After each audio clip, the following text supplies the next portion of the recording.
एक औरत अपने बच्चे के साथ भूखे प्यासे 5 घंटे तक इलेक्शन बूथ पर बैठी रही। क्यों? सिर्फ इसलिए कि उसकी उंगली पर पट्टी बंधी थी। तो 10 अप्रैल 2026 को केरला असेंबली में इलेक्शन हो रहे थे। अक्षया, एक यंग मदर, अपने छोटे बच्चे के साथ पलक्कड़ डिस्ट्रिक्ट में पोलिंग बूथ पर वोट डालने पहुंचती है। वो वोट करने आई थी अपना कॉन्स्टिट्यूशनल राइट एक्सरसाइज करने के लिए, लेकिन उसकी लेफ्ट इंडेक्स फिंगर पर एक बैंडेज पट्टी लगी थी। क्यों? क्योंकि कुछ दिन पहले उसे चोट लग गई थी। मेडिकल इंजरी डॉक्यूमेंटेड थी, ठीक है, लेकिन वहाँ के एक प्रेसिडिंग ऑफिसर ने क्या कहा? बैंडेज हटाओ वरना वोट नहीं दे सकती। ध्यान से सुनना। अक्षय ने समझाया भी ये इंजरी है, फ्रेश बाउंड है, पट्टी हटाई तो शायद इन्फेक्शन भी हो सकता है, जो कि रेयर है। लेकिन ऑफिसर का जवाब साफ था, रूल है, पट्टी हटाना ही पड़ेगा, क्योंकि पट्टी के नीचे पहले से इंक मार्क भी तो हो सकता है ना। सोच के देखो, एक औरत को सस्पेक्ट किया जा रहा था बिना कोई सबूत, बिना कोई कंप्लेंट के, सिर्फ इसलिए कि उसकी उंगली पर पट्टी थी।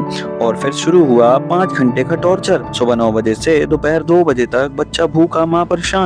सोच के देखो, 100% लिटरेसी वाले केरला में ये सब हो रहा है। और फिर अक्षय ने सोशल मीडिया पर इन्हीं सब का एक पोस्ट डाल दिया, और किस्मत से वो पोस्ट वायरल भी हो गया। तब इसके बाद वहां के चीफ इलेक्टोरल ऑफिसर ने इंटरवेंस किया, और तब जाकर उसे वोट करने का मौका दिया गया। सोचो, 5 घंटे बाद, और वो भी वायरल होने के बाद। अब मैंने इलेक्शन कमीशन की गाइडलाइन चेक की, जिसका सेक्शन 18(11) में क्लियरली लिखा है, अगर वोटर की इंजरी है तो उसकी दूसरी उंगली पर इंक लगाओ और वोट करने दिया जाए। गाइडलाइन में कहीं नहीं लिखा कि बैंडेज या पट्टी हटानी पड़ेगी। फिर ऑफिसर ने ऐसा क्यों मना कर दिया? क्योंकि पावर, अथॉरिटी, डिस्क्रिशन और कोई अकाउंटेबिलिटी ही नहीं है। सीईओ ने बाद में बोला, इंसिडेंट रिग्रेटेबल है, ऑफिसर को सैनिटाइज किया जाएगा। सैनिटाइज? वाह, कोई सस्पेंशन नहीं, कोई इंक्वायरी नहीं। याद रहे, नेशनल इलेक्शन वॉच की रिपोर्ट के अकॉर्डिंग 31% प्रेसिडिंग ऑफिसर को डिसेबल्ड या इंजर्ड वोटर को असाइन करने की प्रॉपर ट्रेनिंग ही नहीं मिलती।